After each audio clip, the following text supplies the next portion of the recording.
Which segues into the best game of the weekend, right? Oh, boy. I mean, the old rivalry. Ooh. You know they're going to show the catch. Oh, and Chris Berman's going to love this when he does the 3-minute drill. Man, it's just the stars, the storylines. Like, I don't know what I'm more excited about, especially as someone that covers the Falcons, between Kyle Shanahan versus Dan Quinn. That matchup, and then just seeing Deebo Samuel and Micah Parsons on the same field. Like, to me, those are the two biggest freaks that aren't defensive linemen in the league. Like, you want to talk about just monsters, like just creatures, like people you can't believe are playing football. Like, these two are just the ultimate highlight reels, and I just want to see like Parsons try to chase them down like a run, or maybe they somehow get maxed up in coverage. Even though I'm sure Dallas wouldn't want that because right now Deebo Samuel is pretty much uncoverable. It's just, boy, what a matchup. Not even coverable, unstoppable. Unstoppable. Right? Like that Rams game was just, he literally did whatever he wanted to feel. He even threw a touchdown. Like, yeah, bro. He just like a clear takeover in that second half. Unbelievable. Yeah. Look, this one is it's the game on the slate that I'm the most conflicted about. It's the most heavily picked underdog. Like a lot of people are predicting. Yeah, this is the toughest one to call. The Niners to win. That scares me. Mm-hmm. I hate when everyone's on the same side. Mm-hmm. Like, I was blindly asking some of my friends, or they'd ask me, with sports betting now being legal in New York, they're like, yo, what do you like in the national championship? I'm like, listen, I don't like betting on college kids that are not going to be pro athletes, all of them, or most of them. And I just have a pet peeve on betting on people that are younger than me that aren't professional athletes. With that said, I could tell you from experience, everyone's blindly betting Alabama because it's Bama. Those are the texts. It's Bama, LOL. Nick Saban. Right. It's like, that's alarming. Reason why I bring that up is I'm getting all these texts about the Niners as an underdog. These two teams, I feel like whoever wins this game has the best chance to beat the Packers in Lambeau. Because I really think Green Bay, to look forward, is a shoo-in to make the Super Bowl with the way the NFC is and some of these teams hobbled. But I think these two teams, the Niners and the Cowboys, I'd be the most worried about as a Packer fan. If I'm a Packer fan, I'm like, these two teams. And I'm pretty sure they're going to probably play the winner of this game. Yeah, most likely. Yeah, just the way the seedings are. Well, no, they might end up playing. The Rams. I keep forgetting the Cowboys are a 3 seed because I was so used to seeing the Cowboys as a 4 seed. And now I'm just like, wait a second, because if the Rams win, I backtrack. My apologies, but obviously if the Niners win, they will likely play. Right, barring something crazy with Philly. With this matchup though, because Cowboys had some time. I know that Saturday night game, whatever you want to call it, it was kind of like a cameo. You know, they did their thing, but it's just, oh man, the Niners. Just with their trio and then in the trenches. Like, I know we talk about Dallas in the trenches, but the Niners could bring it. And they're likely going to get Trent Williams back. Like, people don't realize Trent Williams did not play in that game against the Rams. Yeah. And they still held up. Now, you bring up a good point. So I have a stat here that I found very intriguing, that the 49ers create the 6th best pass rush rate without the blitz. And you got a lot of weapons on the field for Dallas. The running backs out the backfield. I love Dalton Schultz. I think he's been a revelation for them. He's going to get paid. Yeah, he's going to get paid for sure. You got Lamb, you got Cooper. You lose Gallup, but Cedric Wilson for them had 100 yards, and he's in spot duties. He's been pretty productive. So they have weapons, and I think if you can get a pass rush on Dak with just 4 guys, I think that's huge for the Niners because the secondary is a little suspect. To me, it's very suspect. Yeah, I was trying to be polite. Very suspect. But then again, Dallas couldn't do much against a very suspect Arizona secondary not too long ago. And I would say, I don't know, their offensive line's not quite the same. I see some Tyron Smith's getting up there in age. You never know where you can get from Steele. The left guard's a problem, and which in this matchup going against Arik Armstead, that could be an issue. But it's just from coaching view, and then just I could see the Niners pump a lot of points. Like this, the Dallas secondary is troubling, and they just in that groove where you know what they're gonna get for Deebo. I think Ayuk, he's fully back now. Him and Garoppolo have great chemistry, and Kittle's come off a game where he was just mostly as a blocker. Like Kittle is so good, he could still have a huge impact on a game and have like 4 catches for Niners because what he does as a blocker. Like you watch that Deebo Samuel touchdown run against the Rams, they were running like a split zone, and a linebacker was gushing through.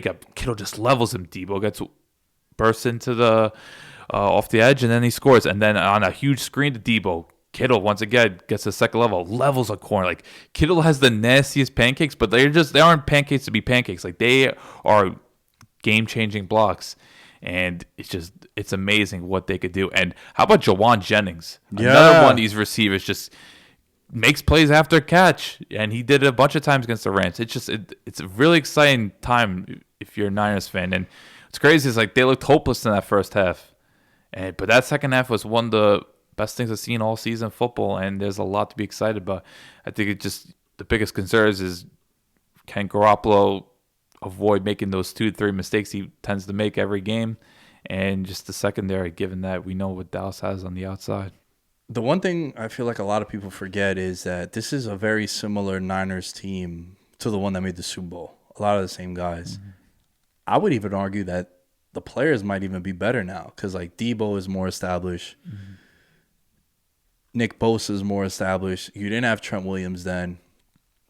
And I think Elijah Mitchell is a big thing for them. They have that one back that they can hand the ball off to and they really like. Yeah.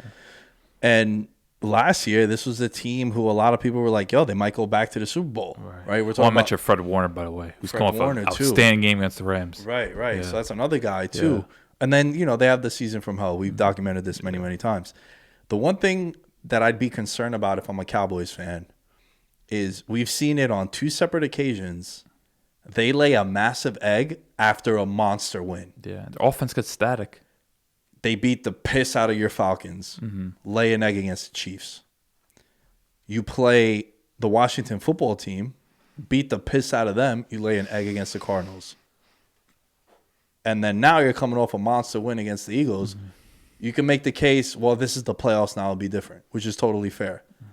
But Dallas strikes me as a team that lays a lot of eggs, especially off big wins. So I'd be concerned there. Yeah, and he has moments, but I see a lot of inaccurate throws from Prescott.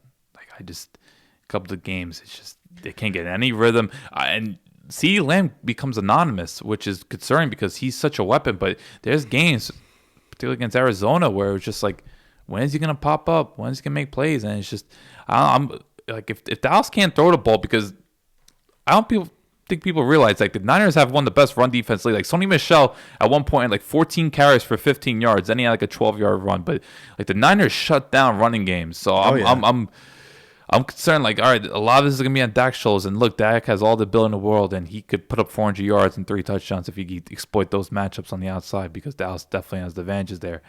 But it's just with how well coached the Niners are in that front, there's gonna be challenges ahead.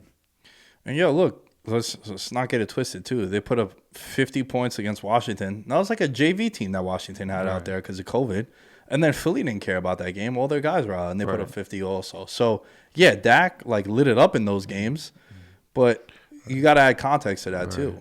Yeah, it's just, I think we have to be optimistic about with the Cowboys. It's just, though, it's like they have so many players that could change the game in one play. Mm-hmm. Whether it's Parsons, Lawrence, Diggs, and then with offensively, we know the talent they have there. It's just their star talent, similar to Rams, is where it's just like, okay, they could be struggling, but a couple plays, the whole game could change. So I think that's something to hold on to. It's like, okay, they might not be playing as well, but if this game stays competitive, given their star talent, I still think they do have the better roster compared to San Fran. Feel like you're leaning Cowboys. No, I'm going San Fran. Oh, you're going San Fran. I think San Fran, I'm going to trust them coaching-wise. I think Garoppolo's somewhat in a groove, but I just feel like, as crazy as it sounds, I feel like they're going to outman the Cowboys. I think they're better in the trenches. Debo, to me, outside of Cooper Kupp, is probably the best skill possession player in the league right now. I think he's that good. Or maybe Devontae Adams. But just what Debo could do is just anything that's possible, I think he could do. And I think Kittle's bound for a big game, and Ayuk always makes those timely catches. Like, I just love where they're headed. As long as Garoppolo doesn't make a couple of brain dead mistakes, I think their offense is going to put up 35, 40 points. Poor Dan Quinn, his coaching resume might take a hit. I don't know how his interviews are going to go afterwards, but I'm actually pretty confident going with the Niners. As much as I like the Cowboys, I'm really encouraged from what I saw. I thought that second half against the Rams was one of the best things I've seen all year. Like, it was really inspiring stuff. Man, I hate saying things like this, but like I really could see this go either way. Right? Hey, It's the only game I feel about this way. You've been saying though, first round exit Dallas. I know, for and all weeks. my friends are like, "Yo, now you're gonna backtrack because I got the you memes make ready. your pick. I got the memes. I got the memes ready. You know, you gotta hear from me. I'm gonna stand by what I've been saying all year. I'm gonna go with the Niners. There we go. But I do feel like if the Cowboys could get by this test, I really think they could win the NFC. Right. And look, who knows? Like, 49ers could have a massive liability at quarterback. Like, Garoppolo could easily crumble. Like, Well, if we're going off the way Yeah. I judge the playoffs, quarterback matchup, clearly taking Dak, right? Right. So if you just blindly take the better quarterback in each matchup, you're probably going to take Dak in this one. I'm just really concerned with what I've seen from the Cowboys in the past month. That's the biggest thing. Yeah, but I'm going to go with the Niners. Yeah. I can't back down now. I can't hedge. Right. I've been saying first round balance. There we go. Hey, got to go to it. Them and the Patriots. Got to stay with it. Got to stay. You know that parlay's coming. We're taking Bills and Niners money line, baby. All right.